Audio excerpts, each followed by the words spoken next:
So the multidisciplinary team is the future, and this is what has changed in the last 5 to 10 years in the treatment of spinal muscular atrophy.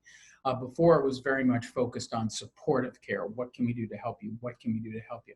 With our learning about knowledge and the newer therapeutics that are attacking the disease, this multidisciplinary or interdisciplinary team becomes a very key resource to that. What that will involve in is using a combination of physical therapists, occupational therapists, respiratory therapists, speech and language pathologists, but using a lot of specialists that are trained in their own particular area and focus specifically on spinal muscular atrophy. So what they can do in that multidisciplinary team is they can provide you with an exercise program specific to your disease.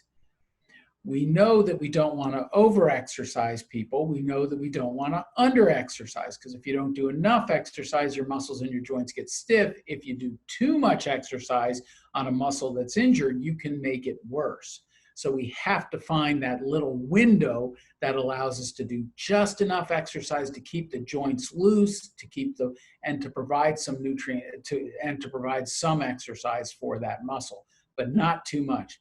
That's why the multidisciplinary team includes these specialists of physical therapy, occupational, respiratory therapy, and speech and language pathology, because they're looking at where you are in your disease, and they're developing a personalized program that's going to help you to address it. I mentioned the exercise, I kept focusing on that, but they're also going to work on supportive technology. If it's weakness, is there special bracing? Is there other things that can help you with this? If they're swallowing, are there tricks you can do to improve the swallow? What can you do to monitor it? Can you catch a problem before the problem occurs? That's what the respiratory person is going to be monitoring. So they're working with you as partners in your care towards where you are in your disease, what we can do to identify the next problem before it becomes a problem, and how can we intervene on that.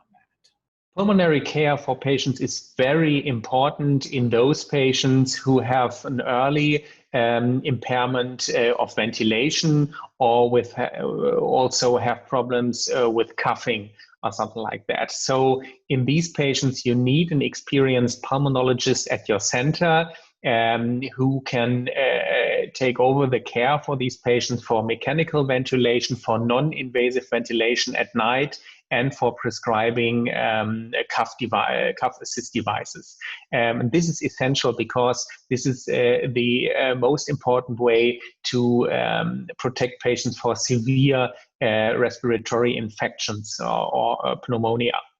The GI management is also important more for the severely impaired patients, because especially the SMA type 1 and also the SMA type 2 patient, they can have a bulbar involvement, so they may have problems with chewing, with choking, and something like that. So in these patients, you need a good GI management to prevent patients for further loss of weight.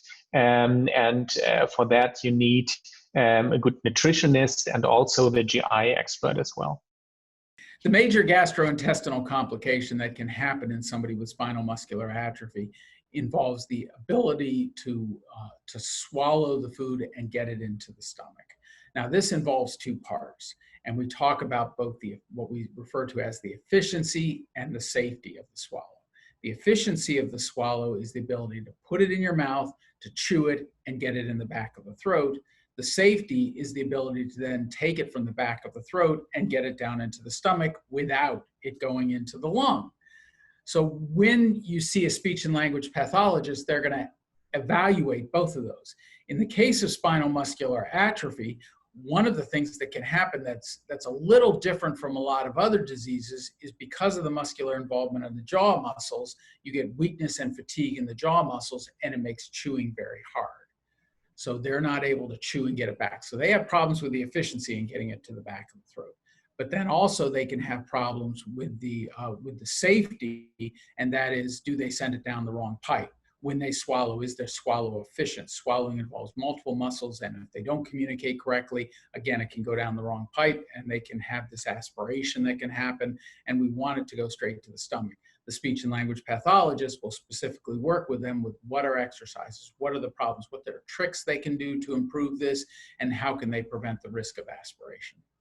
The best way to manage these complications, these potential complications, is to get involved with a specialist that can identify where the problems are, identify if exercises can help. If it becomes severe enough so that you have difficulty swallowing, you really can't do it, sometimes you have to think about the use of a feeding tube. And a feeding tube is just a way of bypassing the whole swallow. By inserting a tube that goes through the skin directly into the stomach, it allows you to get nutrients straight to the stomach. Doesn't mean you can't eat. You can still eat. You can use your mouth for, just like you would for ice cream or anything. But if there's a situation where you're worried about aspiration, you don't have to worry about that because you can get all the nutrients you need directly into it. So yes, the complications that we're going to look for would be, if it gets bad enough, do we need different ways to provide swallow?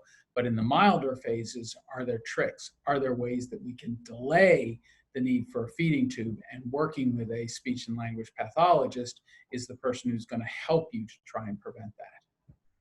Diet is another important part that we didn't even talk about. There's a lot of data about which diets. You want a diet that's going to be appropriate, and that's where the nutritionist can help. There aren't specific SMA diets. There's no diet that's been proven particularly to be beneficial, but working with the nutritionist to make sure you get enough calories, that you're eating the right foods, can make a huge difference.